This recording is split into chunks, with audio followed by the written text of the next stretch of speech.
पाकिस्तान के भेजे हुए आतंकवादियों ने जम्मू में हिंदू तीर्थयात्रियों की एक बस पर हमला किया। इस हमले में 10 लोगों की मौत हुई। ये तीर्थयात्री वैष्णो देवी की यात्रा पर गए थे और कटरा से करीब 24 किलोमीटर दूर रियासी के प्रसिद्ध शिव मंदिर के दर्शन करके लौट रहे थे। लेकिन इसी दौरान रास्ते में छुपे हुए 2 आतंकियों ने तीर्थयात्रियों की बस पर ताबड़तोड़ फायरिंग शुरू कर दी। इस दौरान बस का बैलेंस बिगड़ गया और बस खाई में गिर गई।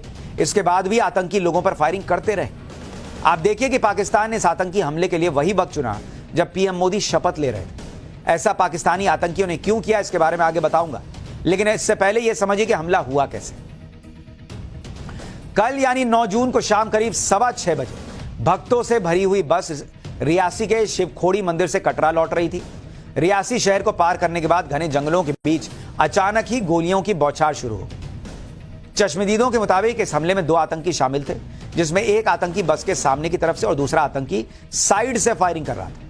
इन दोनों आतंकियों ने आर्मी की यूनिफॉर्म पहनी हुई थी और चेहरे को लाल मफलर से ढका हुआ था। इस हमले में एक गोली बस के ड्राइवर को लगी, जिससे बस का बैलेंस बिगड़ गया और बस 200 फीट खाई में गिर गई। बस के गिरने के बाद भी ये आतंकी ऊपर से बस पर लगातार फायरिंग करते रहे। इन आतंकियों ने बस पर करीब 30 राउंड फायरिंग की। इस हमले में 10 लोगों की मौत हुई और 33 लोग घायल हो गए। आगे बढ़ने से पहले आपको उन लोगों से मिलवाता हूं जिन्होंने यह हमला अपनी आंखों से देखा। इसके बाद इस हमले की वो तस्वीर दिखाऊंगा जिसकी वजह से हर हिंदुस्तानी पाकिस्तान से बदला लेने की मांग कर रहा है। हम माता वैष्णो देवी के दर्शन करने के बाद में गए थे शिवखोड़ी दर्शन करने। दर्शन करके जब वापस लौट रहे थे, मुश्किल से 4-5 किलोमीटर गाड़ी आगे आई होगी। फिर एक पहाड़ से जब नीचे उतर रही थी तभी गोली चलने लगी थी। आप ठीक हो बेटा? और गोली चलने के बाद में बस जब नीचे चली गई है, गिर गई बस, उसके बाद में तब भी गोली काफ़ी टाइम चला। तब से फायर चलता रहा और बस हमारी जो है थोड़ी सी आगे जाकर खाई में पलट गई। 5-6 राउंड गिरने के बाद एक बड़ा पत्थर में जो है बस फंस गया और रुक गया वहाँ। और सभी लोग जो है छोटी लोग हैं, उसमें कोई पड़ा था बेसुध, कोई इधर, कोई बाहर, कोई बस में, और सभी लोगों को एकदम जो है चोट लगा हुआ था।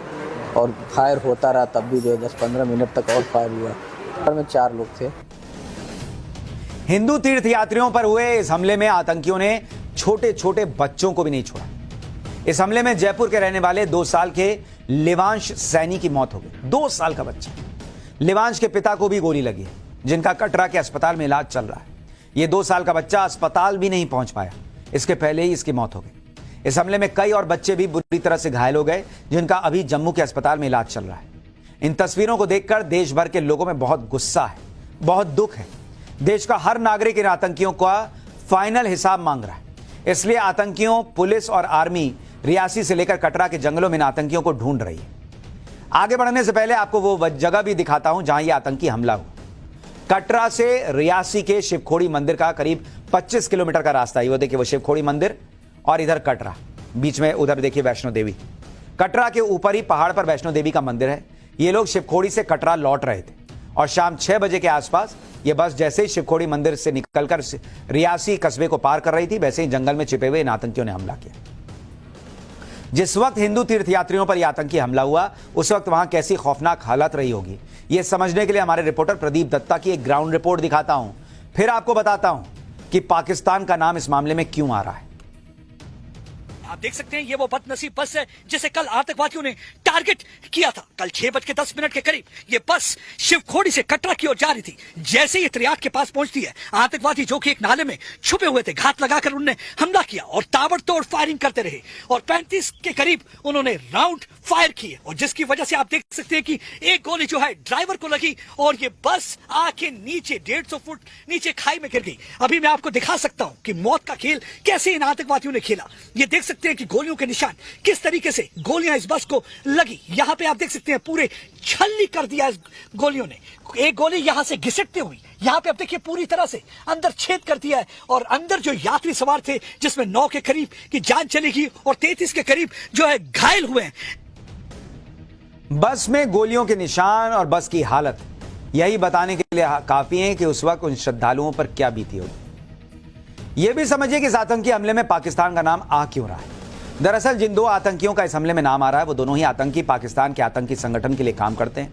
पहला नाम आतंकी अबू हमजा और दूसरा नाम अदून आतंकी का है। ये दोनों ही पाकिस्तानी आतंकवादी हैं और राजौरी और उसके आसपास के रिहायशी इलाके में एक्टिव हैं। इसके अलावा अबू हमजा पाकिस्तानी आतंकी संगठन TRF यानी द रेजिडेंट्स फ्रंट का कमांडर भी है। इसकी तलाश जम्मू कश्मीर पुलिस और इंडियन आर्मी दोनों को है। पुलिस के मुताबिक अब अबू हमजा कश्मीर में इस तरह के युवाओं को ढूंढता है जो भारत से नफरत करते हैं और इसके बाद उन युवाओं को आतंकी हमलों के लिए ट्रेनिंग देकर अंडरग्राउंड होने की टेक्निक सिखाई जाती है। पिछले कई सालों से कश्मीर में इसी पैटर्न पर आतंकी हमले हो रहे हैं, जिसमें हमला करके आतंकी गायब हो जाते हैं। टीआरएफ मतलब द रेजिस्टेंस फ्रंट, ये इसका नाम है। यह पाकिस्तानी आतंकी संगठन लश्कर ए तैयबा का प्रॉक्सी संगठन है। आर्टिकल 370 को हटाए जाने के बाद जम्मू कश्मीर में टीआरएफ की शुरुआत लश्कर की ऑनलाइन यूनिट के तौर पर हुआ था। पाकिस्तान को जब एफएटीएफ ने ग्रे लिस्ट में डाल दिया, तब हाफिज सईद के कहने पर टीआरएफ बनाया गया। फाइनेंशियल एक्शन टास्क फोर्स के चंगुल से बचने के लिए लश्कर को रीब्रांड एक तरह से किया गया। जनवरी में सरकार ने यूएपीए के तहत इस आतंकी संगठन पर प्रतिबंध लगा दिया था। जम्मू कश्मीर पुलिस ने साल 2022 में घाटी में सबसे ज्यादा 108 आतंकियों को मारा था। इसके अलावा जैश के 35 आतंकी मारे गए थे। लेकिन अब बड़ा सवाल यह है कि क्या भारत इस आतंकी हमले का बदला लेगा?